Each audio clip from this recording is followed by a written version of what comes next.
you guys, welcome to this week's Friday Waffle, coming to you live. Well, it's not going to be live obviously because it's a recording, so that was a kind of silly thing to say. This is getting filmed on Friday night and it's about, I don't know, 7 o'clock, 7:30, something like that. I hope you've all had an alright week. Weather wise, it's been, I'm trying to think what it's been. It's not been particularly cold, but it's not been it's been overcast, but not overly cold. I've already said that. Yeah, I mean, I think summer has gone. Well, saying that, I always tend to find that, you know, usually September, October is when we seem to be getting better weather. So I'll not throw my my swimming trunks out quite yet. So yeah, week wise, what have I been doing? Work's been pretty hectic, which always makes the week go by quite quickly. Games wise, what have I been up to on the games front? I really enjoyed playing my main cab. I put out a video, I can't remember what day it was. Was it last week? Was it this week? You know, I really can't remember. I think it was this week, or was it last weekend? I have no idea. I was playing my main cab for about an hour and a half, and got to say, I really enjoyed it. I mean, the main cab's one of these things, it sits up there looking splendid, and like a lot of things, it just doesn't really get used that often. I don't know what it is, you just don't, I never really think about, I'll play the main cab, but when I do actually play it, I always really enjoy it. I mean, it's a fantastic bit of machinery that my mate Dave made for me, you know, so really enjoyed playing that. Now, one game, in fact, I didn't mention this actually. One game which I put a 10-minute mashup out of is a game called Next Machina. It's a twin stick shooter on the PS4 and also in Steam for, I don't know if it's out for Mac, but it's certainly out for Windows under Steam. It's written by, it's the same people that made Resogun for the PS4, and it's one of its sort of developers, or one of the people that assisted in making the game, advising, is none other than Eugene Jarvis, who obviously famous for writing Defender, Robotron, Smash TV. Now, what's interesting was I put a video out a couple of weeks ago when it came out. I think it was actually the day it came out. I can't remember what day it was. I put a video out, and 2 weeks on, I think it's up to 56 views. It's probably my lowest viewed video ever. Alright, apart from the very early videos when I only had like a handful of subscribers. But it's interesting just how poorly the video is actually done. I mean, it's a brand new game, and yet it's got so little views.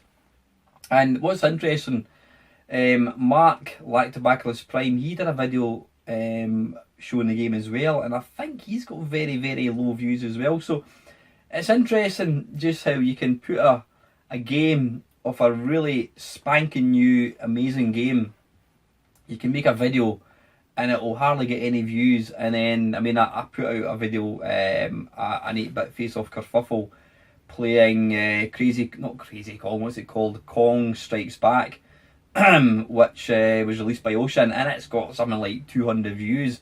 So I think it's fair to say that you guys like the old games, you don't want any new games. I mean, I really don't ever feature stuff like the PS4. It's only on a very odd occasion when something comes along that grabs some interest. Now, talking about Next Machina, I've got to say, I'm absolutely loving it.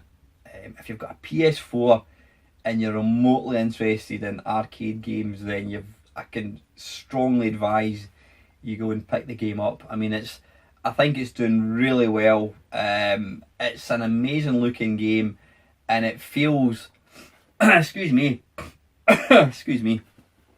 it feels just like an old style game. I mean, it's got all the hallmarks of a good Twitch arcade game, and I can see that Eugene Jarvis has had a big influence on the game. It's an amazing shooter. You know, graphically wise, it looks gorgeous. It plays supremely well.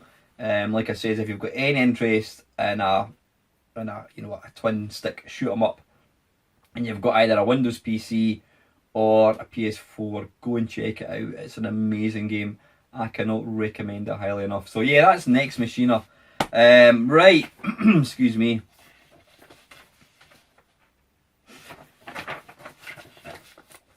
One of my mates, Steve, was asking me about the Nintendo Switch, and he was asking me if I was aware that Namco, what's it called, the Namco Collection, is coming out in the Switch. Now I wasn't, and I've had a look, and I've got to say I'm pretty disappointed with the games that are included.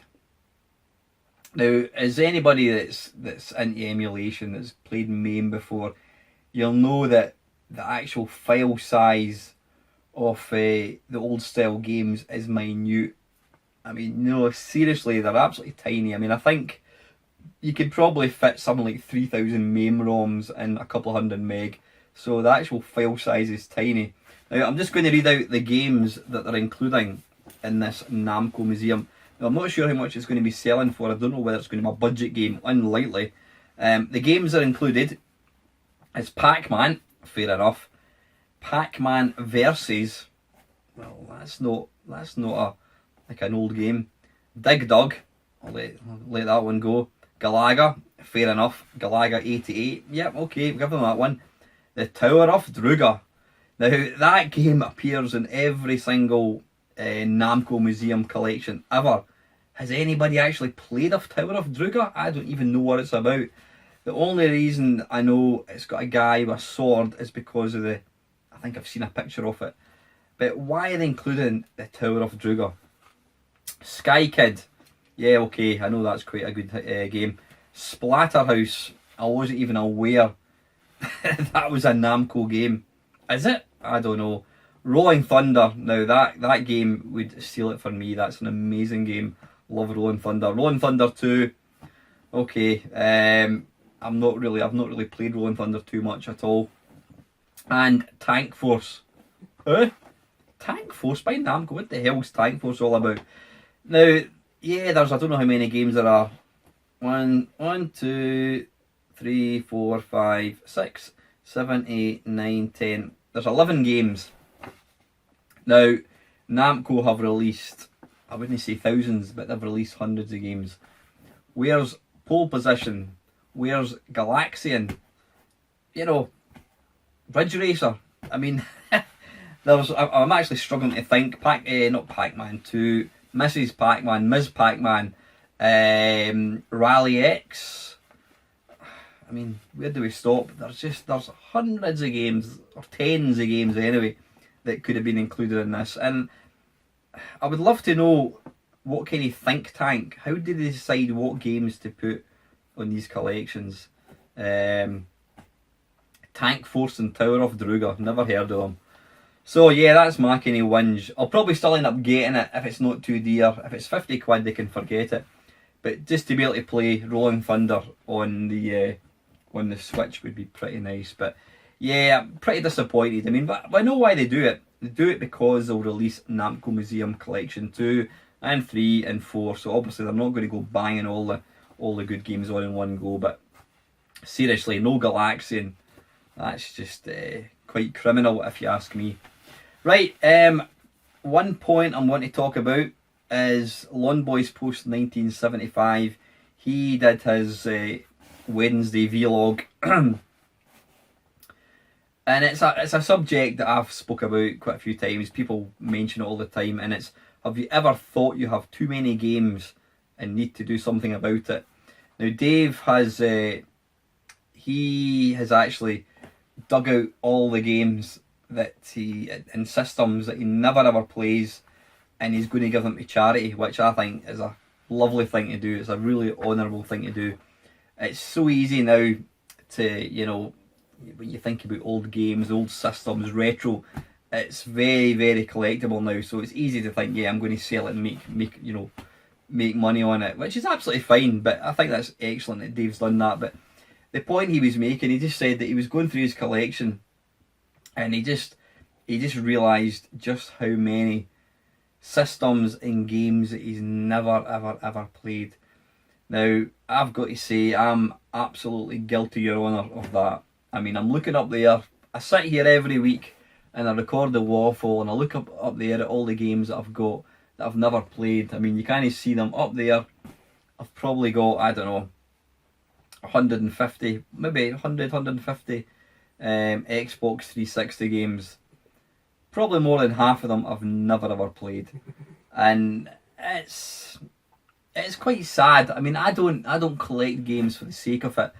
But one thing that I do, and I'm sure a lot of people in my kind of circumstances do the same thing. When a game gets to a certain price point that you think, well, I'm as well buying it, then you buy it, and that's what I've done. I mean,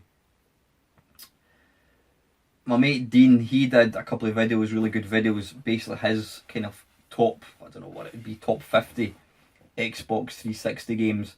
And I used Dean's video as a means to say, right, not got that, I need to get it, need to get that. And basically I went down, I noted all of the games that Dean had said you have to get.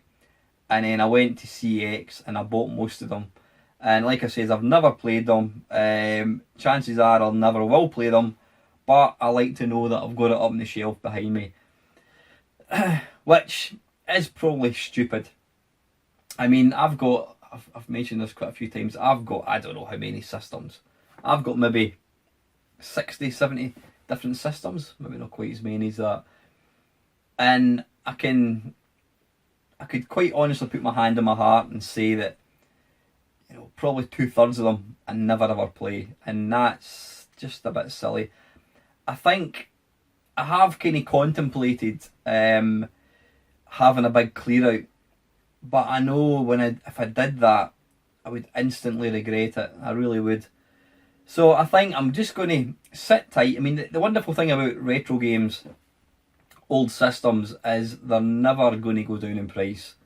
You're always going to make your money back. You know, the more time that passes, the more you're going to get for them. Now, I'm not interested in selling stuff to make big profits, but if it gets to the stage where maybe my health isn't what it should be, then I would definitely sell off my collection and, you know, use the money for something else. But it's the old PlayStation syndrome. Too many games mean you never play anything. Whereas if you just had one system, if you only had like a PlayStation 4 and just bought one game a month, I guarantee you would absolutely enjoy it. But I'm never going to do that. I just enjoy having games there that I can play if I want to. So, anyway, that's just my Tuppence worth. I'll just have a wee drink of my coffee while I read this next bit. Now, before I've not got that many questions actually. I've only got I've only got 3 sets of questions, which is a wee bit disappointing. So yeah, you need to get your questions in. If you want your questions read out, you need to try and get it in, preferably no later than Thursday night or Friday morning. So yeah, I've got 3 sets of questions, but before I go on, as some of you may be aware, I used to write for a website, Way Off the Rodent. That's the one we're trying to get kickstarting. We're trying to Kickstarter to get a book put out. But I was going through some of my articles that I wrote, and I just thought, I mean, I actually wrote off Restart. I actually read out some of these way back in the early days of my channel. I don't think that really anyone actually looked at them. I mean, I probably didn't have many subscribers at that point. But rather than me just talk about it, I'm actually going to, this is an article I put together called Emulation. Excuse me. I actually wrote this in March 2008, so that's 9 years ago. Dearie me. So I'm just going to read this out. Hopefully you'll quite enjoy it. This is all true, by the way. This was me just putting my penning this as I went along. This was before, obviously, days of YouTube. So Anyway, this is called Emulation. I hope you enjoy it.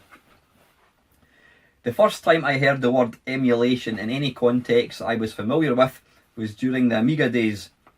Back then there was a huge underground scene that consisted of ninja bedroom coders who would try and push the capabilities of the machine further and further in form of demos, all trying to outdo fellow coders in the process.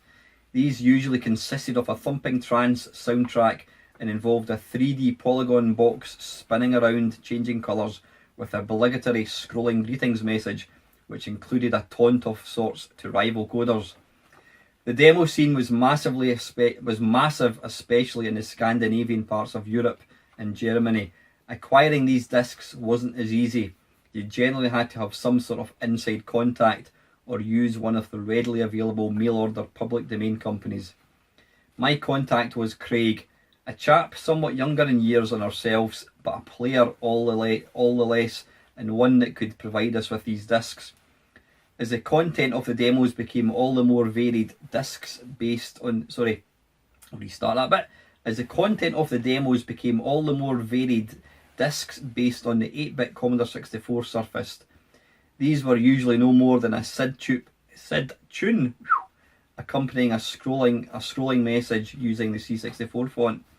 Programs claiming to allow you to run 8-bit software soon appeared in the back pages of Amiga Power.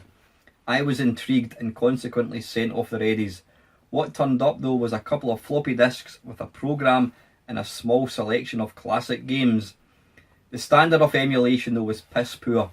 Visuals looked the part, but invariably the game ran at about 50% of the original speed. The thing is, despite the woeful performance, I was hooked. Soon I was sending off for more game packs. This was the future. I mean, only several years before, my software collection on the 8-bit consisted of what I could afford and what I could copy at the computer club. Suddenly I was presented with a colossal world of games readily available for a small price. The ability to be able to boot up lost classics on my Amiga was something that gripped me and indeed remains today.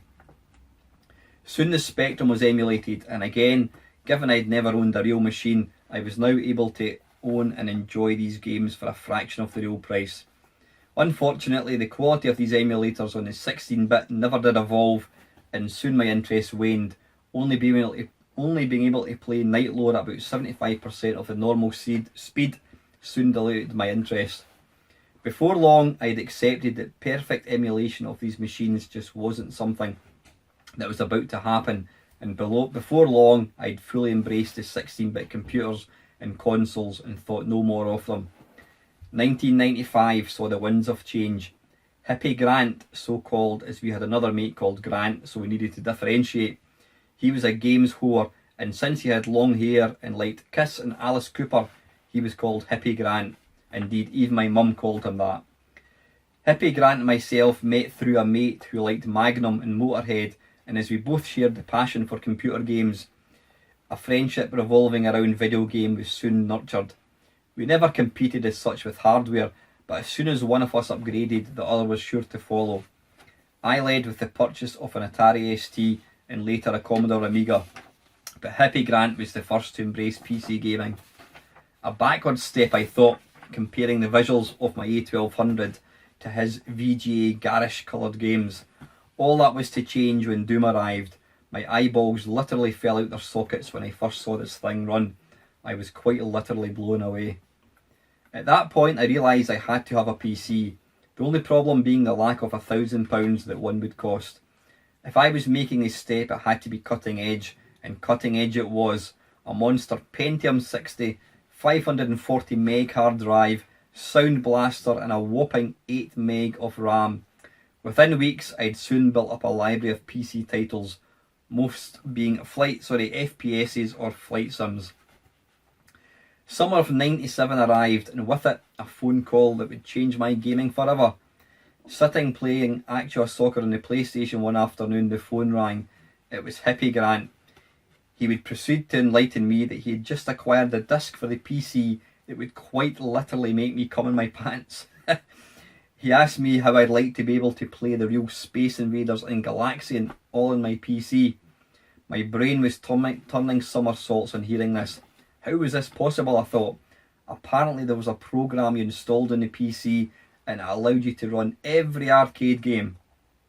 He never told me he actually had the disc to hand, but his mate Gary had it and he'd get a copy the next time I saw him.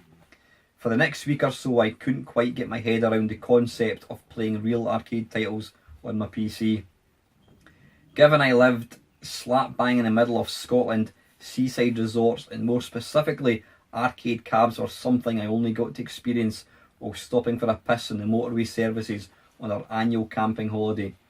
Most of my arcade exposure amounted to little more than reading the arcade section in C&VG, and the realisation that I might own the fucking real games was too much to comprehend. It really was that big a thing for me. The phone call arrived and I eagerly made my way to Hendo's.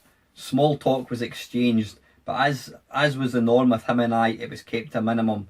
We both realised our friendship was usually based on what we could get from one another. Today was no different. Discs were handed over and I set back off home. Before long, DOS MAME was installed, and after a quick scan of the README, entered MAME-invaders. The screen blanked and suddenly she sprang into life. There it was, the little Space Invader entering from the side to correct the upturned letter.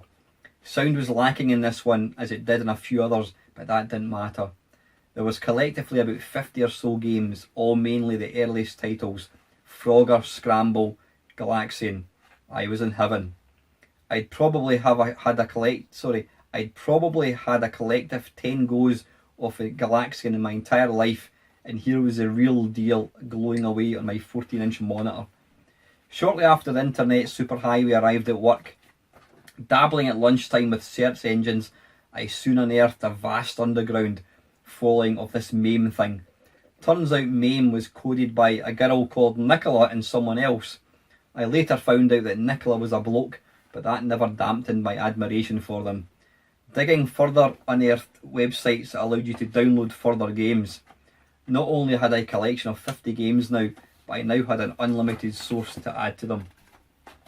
Christmases all at once arrived. Being in charge of petty cash allowed me to order a plentiful supply of blank floppy disks. No one ever questioned why I went through so many. As soon as the works PC was fired up in the morning, I was straight into Dave's Video Games Classics, eventually shortening itself to Dave's Classics, to set 3 consecutive downloads going. Once downloaded, they were dragged onto floppies and stuck in my jacket pocket. The luxury of having my own office meant my little production line never went noticed. On a handful of occasions, someone would come in and I'd intentionally make as much noise as possible to try and mask the rattling off the drive as it wrote the next track onto the floppy disk. Downloading was easy. There was a single page with around several hundred images, and simply clicking on the link launched the download Windows box. The first few discs would hold 10 games or so, but soon the file size started to creep up, with Capcom titles not even fitting on a disc. At that point, the work downloading ended, as I had no way of transferring the games onto my home PC. Hippie Grant soon embraced the internet.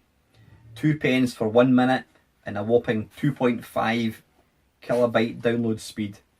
The first thing we did was attempt to download our 2 favourites, Rolling Thunder and Year Kung Fu. There you go.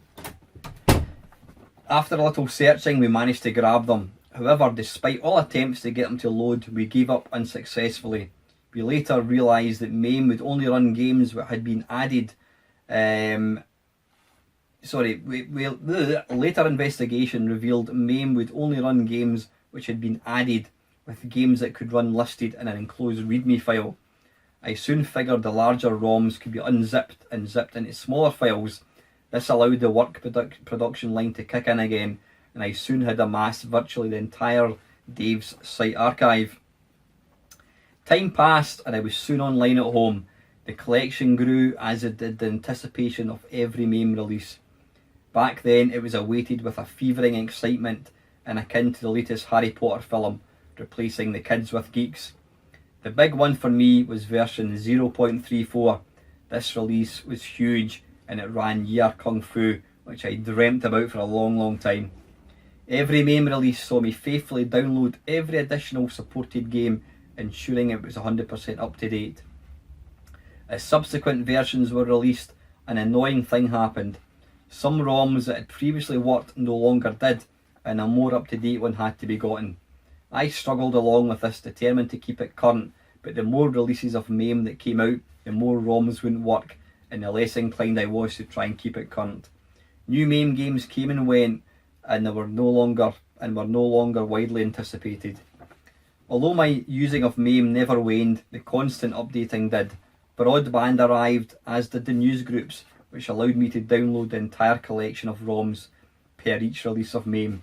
Something had changed, the fun just wasn't there, and my MAME updating ceased. It's now March 2008, nearly 10 years since I discovered MAME, and I now own a dedicated cocktail MAME cab, which is a version of MAME which is probably 3 years old. I've got no hankering to play a 3-year-old Polygon ski simulator or the latest FPF title. As long as I can fire up 1942 and blast to my heart's content and cage the animals in Zookeeper, then I'm a happy man. I've now got a modded Xbox which probably holds every game ever released for any 8-bit, 16-bit console. I'm able to acquire the entire collection of NES titles quicker than it takes to send an email. The dizzying reality in doing so has never left me.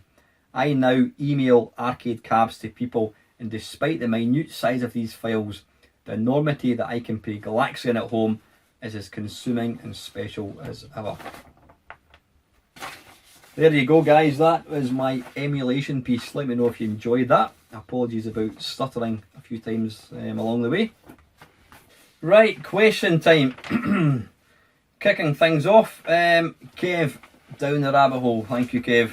I always appreciate you making an effort to give me questions, mate. I enjoyed your arcade video game playing overload, and it had me wondering, how often do you play games of the 1970s? We all love the 80s and onwards, but how much of your retro gaming includes 1970s games? If I'm honest, Kev, not very much, if anything. Now, I didn't have an Atari 2600 back in the day, so I don't have any sort of nostalgic connection, I should say, to the system. So I mean, I don't really play stuff like Pac-Man or, you know, early games for the Atari 2600. As far as arcade games go, I do on occasions play. I'll play Space Invaders, but that's probably the oldest arcade game that I would play. I mean, there are games like Boot Hill, which doesn't really control very well using the sort of MAME setup.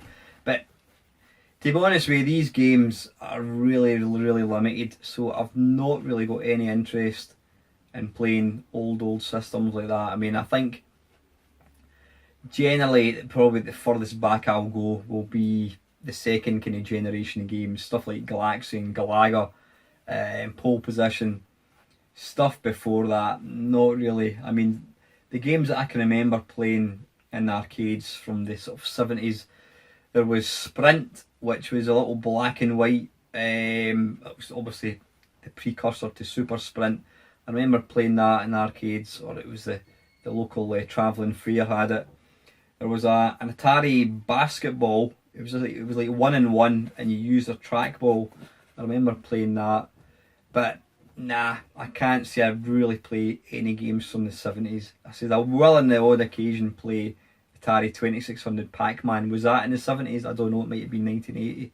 I'm really not sure. In fact, it probably was actually, now that I think about it. But yeah, I can't say I do, unfortunately, Kev. Secondly, if you have an entire afternoon to play anything you like, do you play lengthy games with depth, or do you play multiple short action games?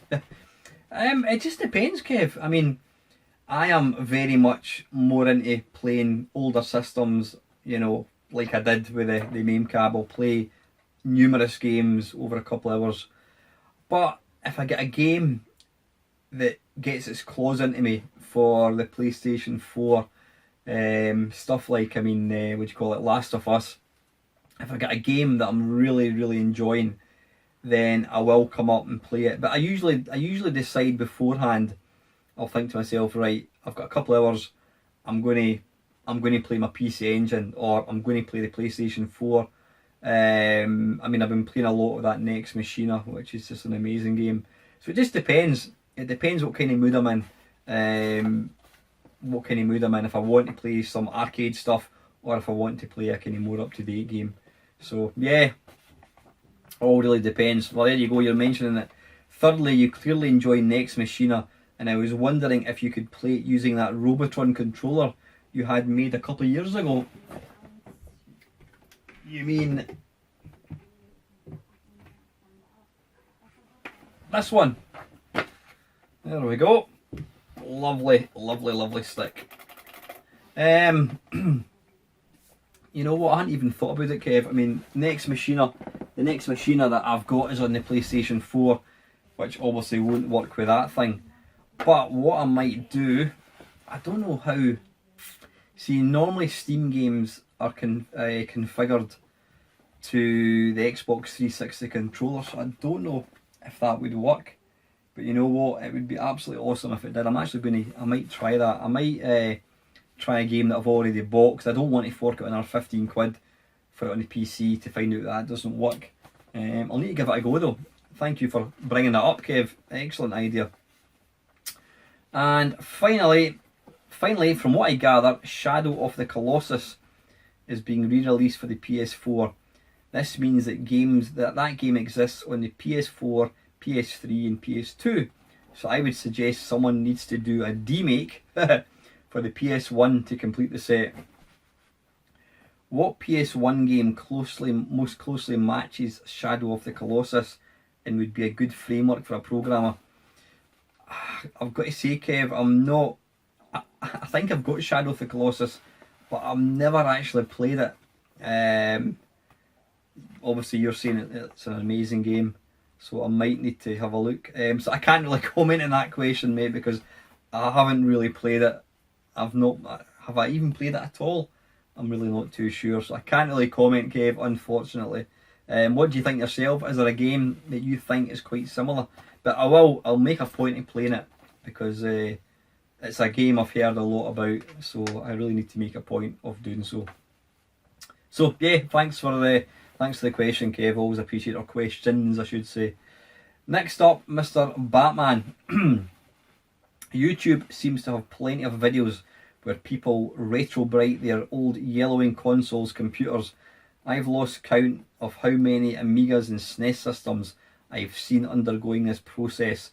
What are your thoughts on this? Would you do it, or are you just happy to have old systems that work in blazes, whether they have a banana-like hue? Have I ever done it? No. Would I do it? If somebody came out with a piss easy solution, like, I don't know, an aerosol spray, you spray it on it and leave it for a couple of hours, then I would probably do it. But I do know you've got to get ammonia, and it's a lot of basically faffing about, and I can't be arsed with it. I really don't. It doesn't bother me that consoles are yellow.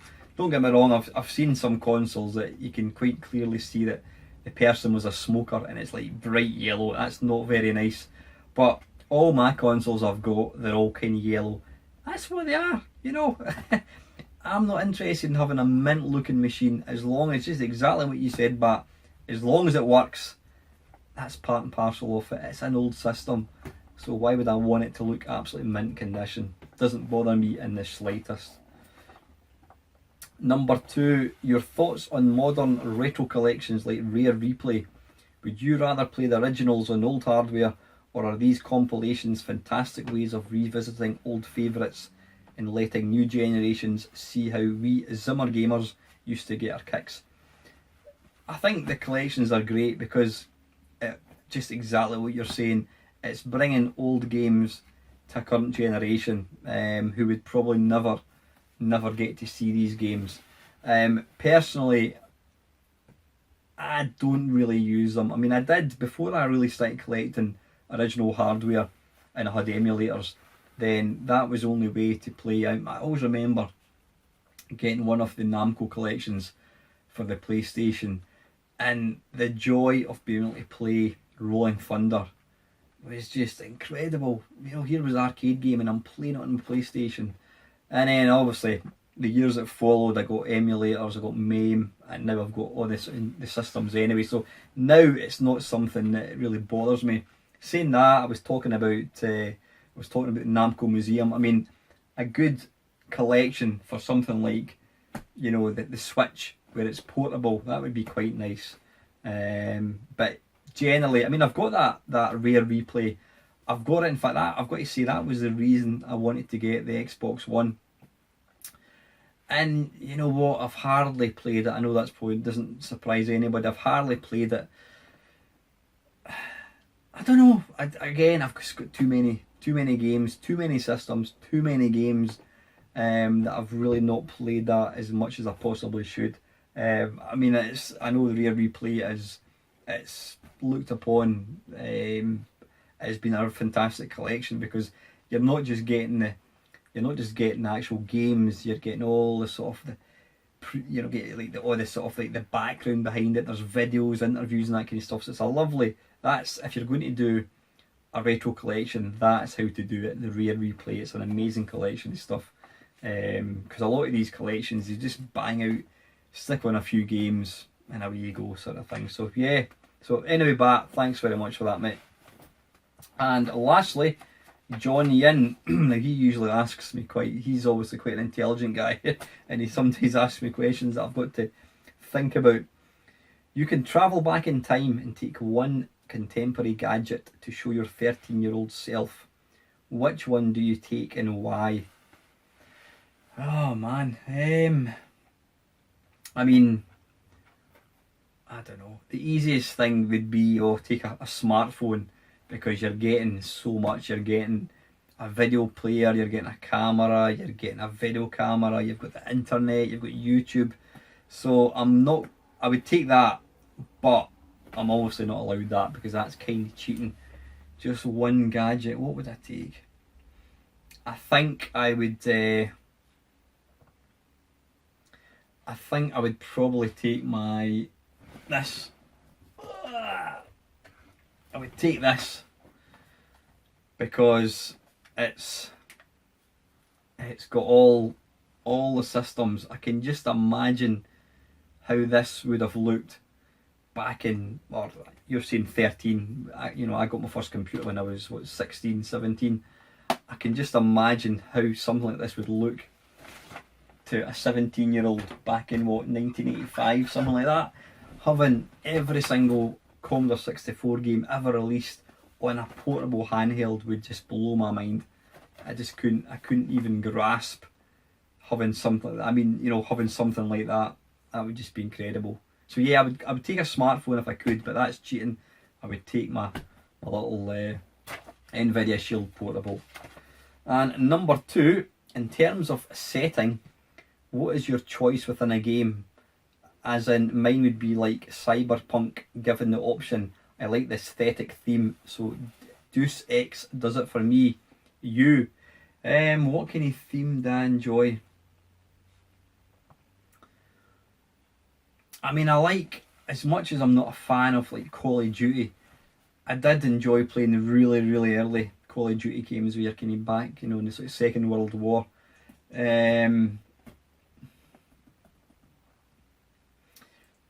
One of my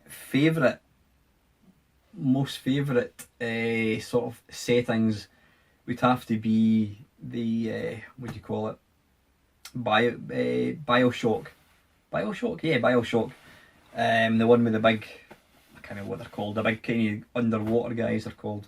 It's kind of cyberpunk, Victorian sort of landscape. It's amazing. It's just such a creative kind of world. I also like what was it called? The world that you got to play in, not Overwatch. Oh man, I can't even think of the name of it. Dishonored. Dishonored is an amazing game. Again, it's kind of Victorian-y, cyberpunk, so it's kind of similar. Yeah, I'm kind of similar to yourself actually, but I would go for Bioshock. I love the whole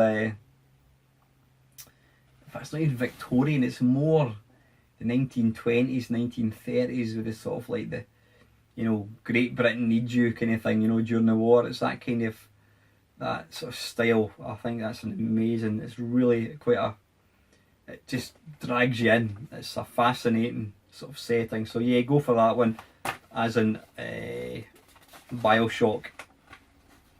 Bioshock, yeah, it's Bioshock, yeah. So anyway, listen, thank you very much, John, for your questions. That is it, guys. It's, I don't know if it's a shorter than normal Friday Waffle. Before I go, a quick pick up. In fact, I've got two more things and I'll do my quick pick up. Thoughts. I'm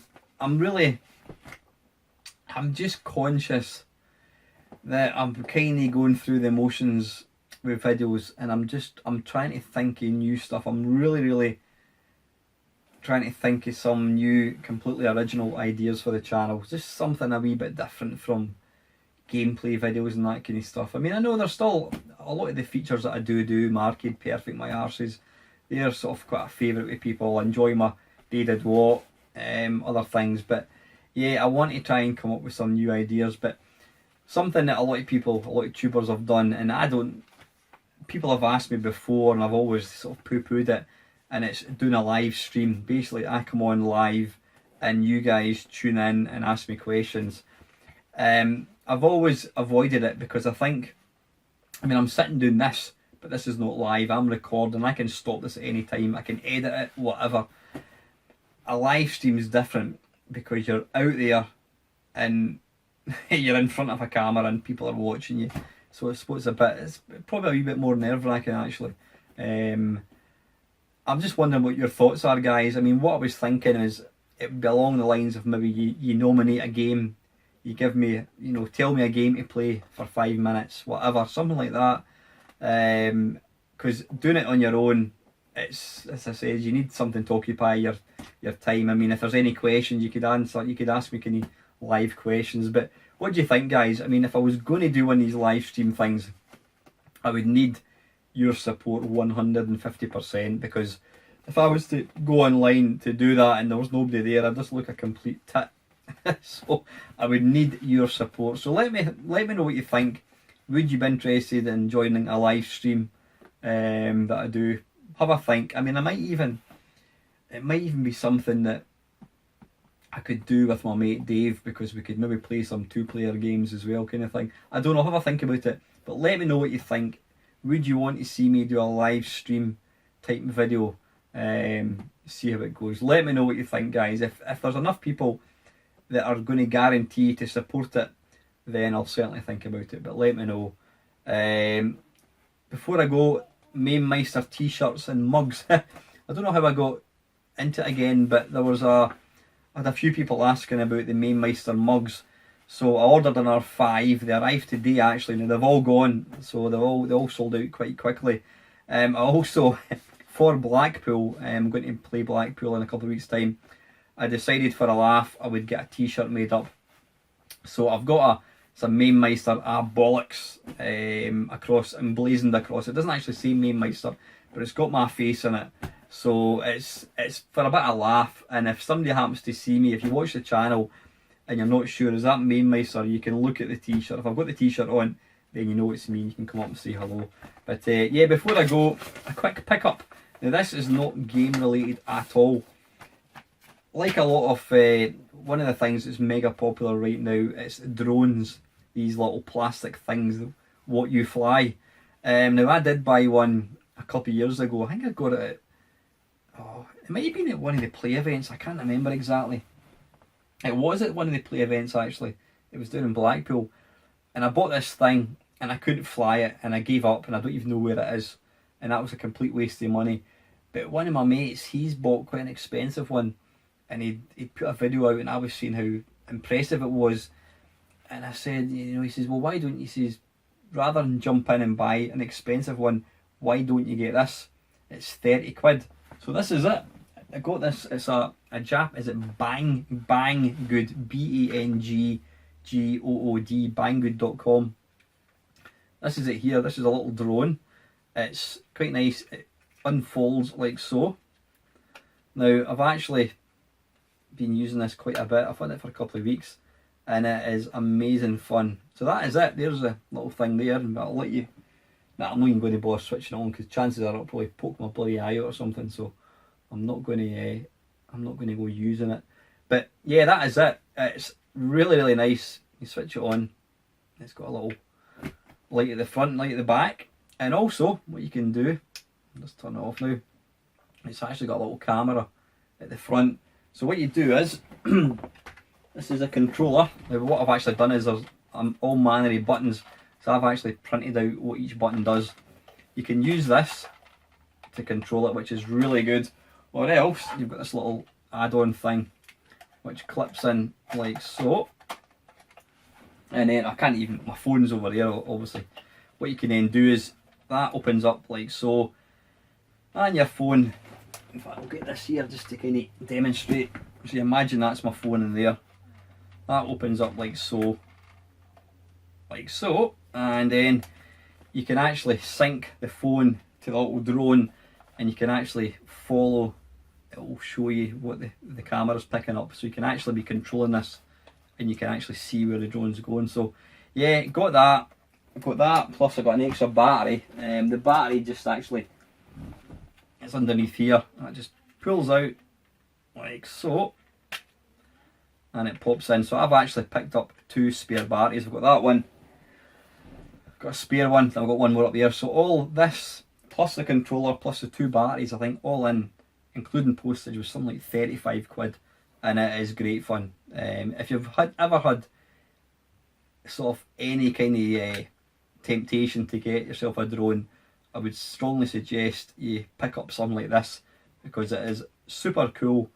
It doesn't cost very much money. If it breaks, if you lose it, if you decide it's not for you, then it's only 35 quid. So yeah, I'm really enjoying that. Actually, I showed it to one of my mates and he's away and ordered one for himself. So that is it, guys. That is a Friday Waffle. I hope you have a nice weekend. As usual, thank you to all the constant, continued support, questions, what have you. Please keep it going, guys. Appreciate it. And as usual, thank you very much for watching.